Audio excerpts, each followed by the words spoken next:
વડોદરામાં હવે તકતીનો વિવાદ વધી રહ્યો હોય એવું લાગી રહ્યું છે। એક બાદ એક નેતાઓના નામ તો તેમાં લખાયા, પરંતુ તેમ છતાં પણ હજી પણ ભાજપના અનેક એવા નેતાઓ છે જેને આ તકતીમાં નામ ન હોવાને કારણે તો નારાજગી દર્શાવી જ હતી। પરંતુ હવે આ બધાની વચ્ચે વડોદરાના પ્રખ્યાત જૈન મુનિની પણ એક એવું નિવેદન સામે આવ્યું છે કે કદાચ તેને સાંભળીને તમને પણ એવું થશે કે ગુજરાતનું રાજકારણ ખૂબ જ ગંભીર હાલતમાં છે। શું છે સમગ્ર વિવાદ, જોઈશું આ વિડીયોમાં। નમસ્કાર, હું હંસિની અને તમે જોઈ રહ્યા છો નિર્ભય ન્યૂઝ। અત્યાર સુધી આપણે વડોદરાનું રાજકારણ તો જોયું જ હતું, પરંતુ વડોદરામાં જ્યારથી આ તકતીનો વિવાદ સામે આવ્યો છે ત્યારથી એવું લાગી રહ્યું છે કે વડોદરાનું રાજકારણ પણ હવે ગરમાયું છે। એક બાદ એક ભાજપના નેતાઓની નારાજગી તો સામે આવી જ હતી, પરંતુ હવે જૈન મુનિ સૂર્યસાગર મહારાજ પણ વડોદરાના ભાજપથી નારાજ હોય તેવું દેખાઈ રહ્યું છે।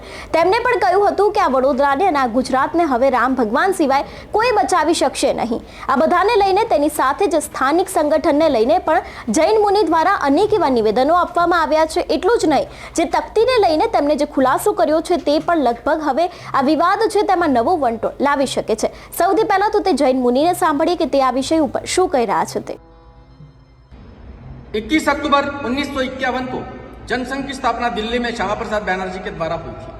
जनसंघ से लेकर के भारतीय जनता पार्टी तक पक्ष की स्थापना हिंदुत्व को ध्यान में रख करके हुई थी। पक्ष में कोई व्यक्ति विशेष का महत्व नहीं है।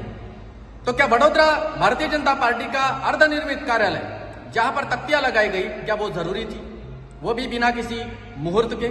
और क्या दिल्ली मुख्य कार्यालय में कोई तख्ती है? वडोदरा भारतीय जनता पार्टी के स्थानिक संगठन पक्ष की विचारधारा से अज्ञात है या फिर खुद को ही पार्टी से ऊपर समझते हैं, यही समझ से परे है। और दुर्भाग्य की बात यही है कि वहां उपस्थित प्रदेश संगठन भी तख्ती अनावरण करने में लगे हुए थे।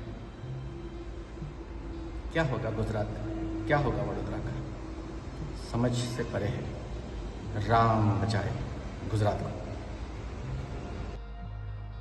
વડોદરાના વિવાદની વાત કરવામાં આવે તો સૌથી પહેલા જ્યારે આ કાર્યાલયનું ઉદ્ઘાટન થવાનું હતું તે સમયે તકતીમાં ફક્ત ને ફક્ત 4 જ ભાજપના નેતાઓના નામ હતા।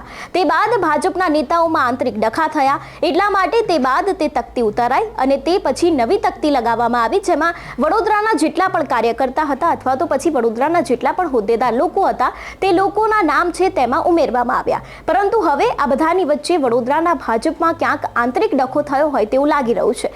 સવાલ અહીંયા એક એ જ ઊભા થાય છે કે વડોદરામાં અનેક એવા કાર્યકર્તાઓ દ્વારા કામ કરવામાં આવ્યું, તેમ છતાં પણ પહેલી તકતીમાં તે લોકોનું નામ કેમ નહોતું તેવા પણ અનેક એવા સવાલ અત્યારે હાલ ઊભા થયા છે। જોકે તે બાદ ભાજપને કદાચ કંઈક સૂઝ્યું હશે અને આંતરિક ડખા ન થાય તેના માટે તેમના દ્વારા તકતી તો બદલવામાં આવી, પરંતુ આ વિવાદ છે તે હવે વધી રહ્યો છે અને વડોદરામાં અનેક લોકો આને લઈને પોતાનું નિવેદન આપી રહ્યા છે, કારણ કે હવે આ તકતીનો વિવાદ છે તે ધીરે ધીરે વધી રહ્યો છે। જોકે જૈન મુનિ સૂર્યસાગર દ્વારા પણ તેવું જ કહેવામાં આવ્યું હતું કે હવે વડોદરામાં જે થઈ રહ્યું છે તે અયોગ્ય છે। એ પછી ભાજપનું હોય, સંગઠનને લઈને હોય કે પછી જેટલા પણ મહેમાનો આવ્યા હતા તે લોકોનું અપમાન હોય, તે હવે વડોદરામાં ચલાવી લેવામાં નહીં આવે તેવું પણ તેમના દ્વારા કહેવામાં આવ્યું છે।